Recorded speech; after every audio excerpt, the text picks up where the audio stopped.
It's the day many of us have been waiting for, the Ryzen 1800X reviews. There's been a ton of misconception and misunderstandings going around the benchmarks coming out. So let's get started clearing things up. Stay tuned.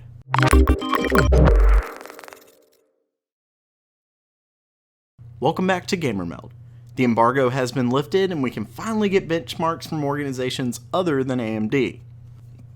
Unfortunately, I'm not big enough to get a review unit for my own analysis, but hey, that's understandable. So let's get some of these pulled up.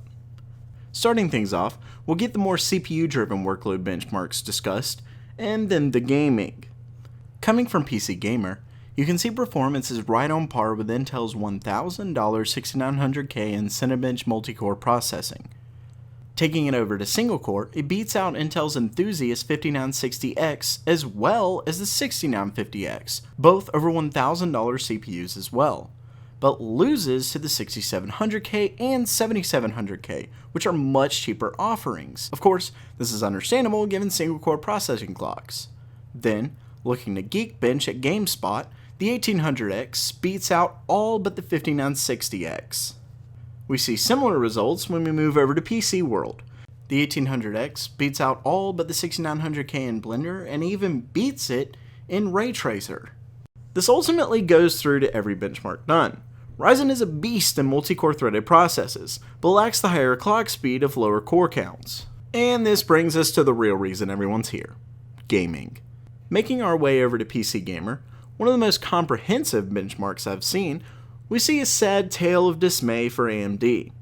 I'll simply play through the slides so you can get an idea of what we're looking at. PC Gamer used the same graphics card, a 1080 Founders Edition, for every test, so nothing can be bottlenecked by the GPU. Anyway, here are the slides.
As you can see, Ryzen was crushed in many of the benchmarks, but if you notice, there's one called No SMT, and that's an incredibly unfortunate thing.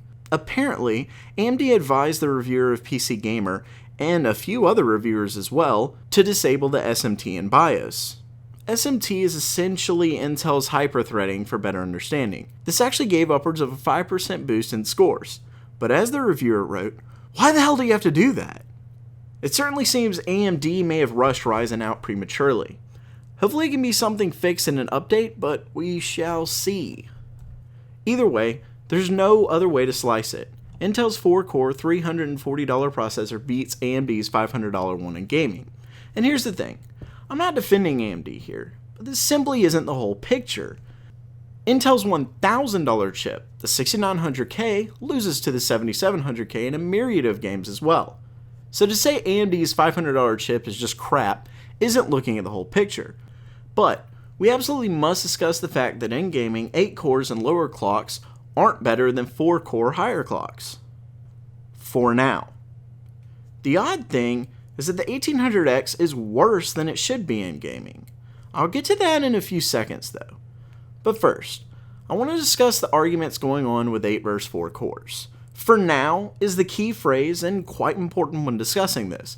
Processors reached a pretty bad place not too long ago where higher clock speeds weren't really attainable anymore, at least nothing of significance. Hence, the dual core was born, allowing for more than one set of instructions to be run at once. Many CPU-bound applications like rendering have taken advantage of these added cores and have seen a massive boost in performance because of it. Unfortunately, gaming hasn't shared all that much the same success. But wait, I see many people arguing it's all clock speed.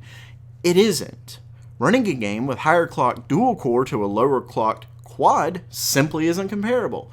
The lower clock quad wins every time.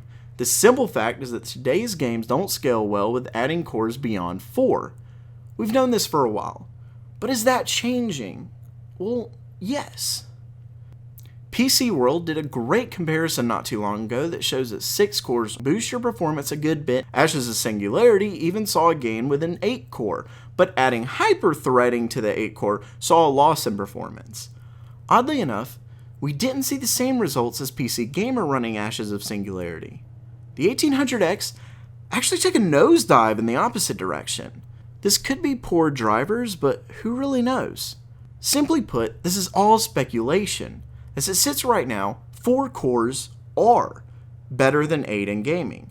But it does seem more will be moving up in the world as more DirectX 12 and Vulkan titles come out. Couple that with consoles both including 8-core CPUs, having all those cores on the PC could make porting easier.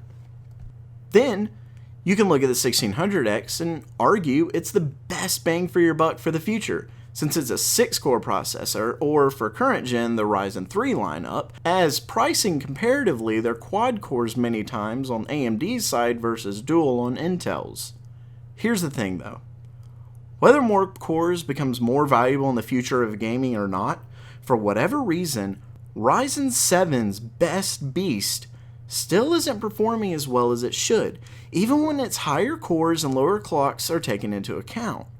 I was really close to finishing this video when I found out AMD's CEO just announced Ryzen will be getting better performance in 1080p gaming, which is actually the main place Ryzen seems to struggle. 4K, it actually keeps up pretty well, as developers get used to the new CPU. Of course, only time will tell, but it is pretty encouraging since it was mentioned that AMD has over 300 developers working with the Zen architecture. One thing is definitely sure though, if you want to game with an 1800X, turn off the SMT. So what do you think of Ryzen's benchmarks? Are you impressed? Let me know in the comments below. And don't forget to subscribe, I have a ton of awesome videos coming your way. And as always, have a great day.